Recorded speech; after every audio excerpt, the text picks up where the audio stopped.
Hello, friends. This is a story about one grandfather and his grandson, means Dada and his grandson Ashar. Dada was Ashar's greatest teacher, guiding him through life's simple yet meaningful lessons. Like cycling, Dada held the back of Ashar's bike as they wobbled down the village path. Balance is key, my boy, Dada said, smiling as Ashar's confidence grew. Just like in life, once you find it, you can go anywhere. दादा अशर के बहुत बड़े शिक्षक थे जिन्होंने उसे जीवन के सरल लेकिन अर्थपूर्ण पाठ सिखाए थे, जैसे साइकिल चलाना। दादा अशर की साइकिल के पीछे पकड़कर गांव की पगडंडी पर उसे सिखा रहे थे। संतुलन सबसे जरूरी है मेरे बेटे, दादा मुस्कुराते हुए बोले। जब उन्होंने देखा कि अशर का आत्मविश्वास बढ़ रहा है, जैसे जीवन में एक बार संतुलन मिल जाए तो तुम कहीं भी जा सकते हो। Reading. In the quiet of the afternoon, they would sit together under the neem tree. Dada's voice was patient as he taught Ashar to read the Quran. Every word you learn brings you closer to understanding. Ashar, knowledge is a light that never fades. पढ़ाई। दोपहर की शांति में वे नीम के पेड़ के नीचे साथ बैठते थे। दादा का स्वर बहुत धैर्य से भरा होता था जब वे अशर को कुरान पढ़ना सिखाते थे। हर शब्द जो तुम सीखते हो अशर, तुम्हें समझ के और करीब लाता है। ज्ञान वह प्रकाश है जो कभी नहीं बुझता। Cooking. In the kitchen, Dada shows Ashar how to knead doughs for chapati. Cooking is like an art, Ashar.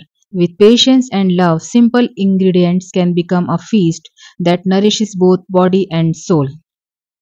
खाना बनाना। रसोई में दादा ने अशर को चपाती के लिए आटा गूंदना सिखाया। खाना बनाना एक कला है अशर।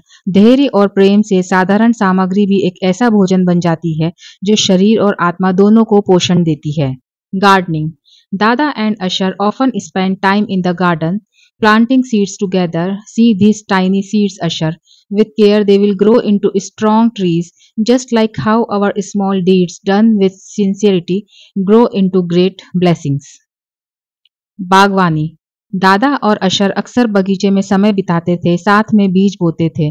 देखो ये छोटे छोटे बीज अशर, इनकी देखभाल के साथ ये मजबूत पेड़ बनेंगे। जैसे हमारे छोटे छोटे काम अगर ईमानदारी से किए जाएं तो बड़ी नेमतों में बदल जाते हैं। Praying. Dada also guided Ashar in prayer, teaching him the meaning behind each movement and word. When you pray, Ashar, you are never alone. You are speaking to Allah who listens to every whisper of your heart. नमाज। दादा ने अशर को नमाज में भी मार्गदर्शन दिया, उसे हर हरकत और शब्द का अर्थ समझाया। जब तुम नमाज पढ़ते हो अशर, तो तुम कभी अकेले नहीं होते हो, तुम अल्लाह से बात कर रहे होते हो जो तुम्हारे दिल की हर फुसफुसाहट को सुनता है। Through these activities, Dada not only taught Ashar skills but also imparted wisdom that would stay with him for life. The bond they shared became the foundation of Ashar's journey into adulthood, filled with love, faith, and the lessons learned from his beloved Dada. इन गतिविधियों के माध्यम से दादा ने अशर को न केवल कौशल सिखाया बल्कि वह ज्ञान भी दिया जो जीवन भर उसके साथ रहेगा।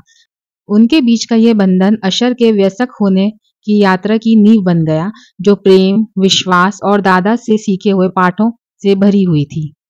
Thank you.